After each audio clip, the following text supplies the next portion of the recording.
Hey guys, Mish here, and today I have a study for you on meal frequency and how that relates to weight loss. And so the big question is, does it matter how often you eat and whether or not you snack for being able to lose weight? And this is part 2 in this series, not that you need to watch the first one, but this is a related study to sort of answer the question about weight loss. Because in the last study, we saw that eating a bigger meal at breakfast rather than splitting that up into 4 smaller snacks actually made people eat healthier. So eating a really big meal instead of snacking caused people to choose healthier foods, and people ate the same amount for both of these styles of eating. And it was also found that people who ate bigger meals burned more calories after that meal than people who ate the snacks. And if you want to know more details about that study, I have the link down in the description. And so the big questions we were left with from that study is, A, how does this generalize to women and just another group of people? And B, how does this actually relate to long-term weight loss? Because that last study was just a randomized control trial, or a really short-term manipulation. And so while it had some changes that day, it's not totally clear how that would affect weight loss long-term. So I found a couple studies for you guys on this topic, and the main one I'm going to focus on is where researchers took 16 participants and put them on an 8-week diet, and they had half of them eat 3 big meals a day, and had the other half eat 3 meals plus 3 snacks a day. And both groups ate the same number of calories. And so the researchers wanted to know how this meal frequency, or splitting up of the meals and food throughout the day, actually affected weight loss over this 8-week period. And everyone in the study had a 700 calorie deficit, so they were all eating at the same deficit for their personal energy expenditure needs. And for both groups, the meals were 4 to 6 hours apart. So then the only difference was that the snacking group also had additional snacks between these meals. And these snacks were composed of one carbohydrate source, which was either a grain or a fruit or a vegetable, along with a protein source, which was meat substitute, or dairy products. So based on all the anecdotal evidence and the correlations and all the fitness gurus telling us that higher meal frequency should lead to more weight loss and an improved metabolism, these authors hypothesized that the group that got snacks, instead of just the 3 big meals, were going to lose more, because their metabolism should supposedly be revved up and they should be able to burn more fat. However, they found no significant differences between the groups, so when it comes to statistics, both of the groups lost pretty much the exact same amount of weight, which was about 11 pounds.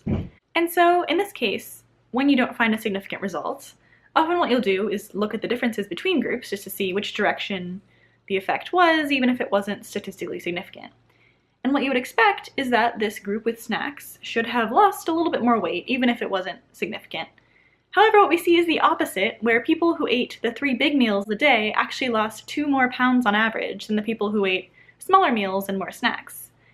So it looks like not only was increased meal frequency not helping people lose more weight, but it might actually be having the opposite effect, where people are losing a little bit more weight eating a couple big meals rather than a bunch of little ones. And in a similar vein, the researchers also found no effects on appetite or biological markers of hunger suppression and appetite. So it looks like changing meal frequency did a whole lot of nothing in this study. And some of you might be saying, wait a minute, this study was really low powered, there were only 16 people, and I agree, especially putting a lot of stock in null effects. So I went and looked for other studies, and I found 8, and the second most relevant one used 50 people, once again found no results, and the other 6 also did not find any results of meal frequency. So it looks like, according to the actual scientific literature, eating more frequent smaller meals does not help you lose weight. And I, along with the authors of this paper, have some ideas as to why this idea of eating more frequent meals has become so entrenched and talked about in the fitness community and even the scientific community. And it seems like it all started with one correlational study, which looked at a bunch of people and said, hey look, the people who are skinnier eat more often. And so based on that, people were thinking, oh, if I eat more often, I'll become skinnier. But as with all correlations, we can't just assume which direction things go, because it's looking more and more likely that this more frequent eating being associated with being skinnier is probably not actually due to the more frequent eating. So for example, it could be driven by exercise, because let's just do some logic here. In general, people who exercise are going to weigh less. For example, think marathon runners, soccer players, all these types of people who are exercising a lot, probably in general are more fit, are going to weigh less. In addition, people who exercise a lot, and let's say they're doing a lot of training every day, are probably going to be more likely to eat smaller meals, because A, you don't want to be exercising on a super full stomach. It's not comfortable, it's hard to actually get your muscles enough blood because all your blood is in your digestion. And B, because people who work out often like to have pre- and post-workout meals. So that's just one example of why we might have seen this correlation in the first place, and why it's not safe or logical to assume that eating more often is actually causing these people to be skinnier. And in fact, since those initial correlational studies, additional correlational studies have come out showing the opposite. So for example, in postmenopausal women, so generally older women, it was actually found that eating more often was associated with being heavier. So that actually fits our workout hypothesis, because in general, when you're older, you might be less likely to be doing intensive training that requires pre- and post-workout meals. And the moral of the story of this series is that you should be eating as many meals a day as you want to.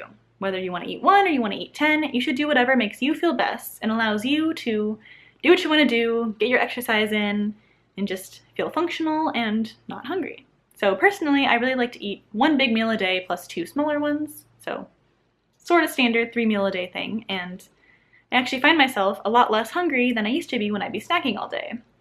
However, I have friends, and I know plenty of people who swear by snacking for keeping them from being ravenous all day, so you should do whatever works for you, because it doesn't look like either of them is going to be more likely to help you lose weight or gain weight. Please share and subscribe to see more videos, and if you want to help me keep making more, I would really, really appreciate patrons on Patreon, which just means if you want, you could pledge $1 or $2 for every time I make a video, and that would help me keep coming out with videos. Because as my new catchphrase goes, I am a poor grad student. But thanks so much for watching, and eat as often as you like.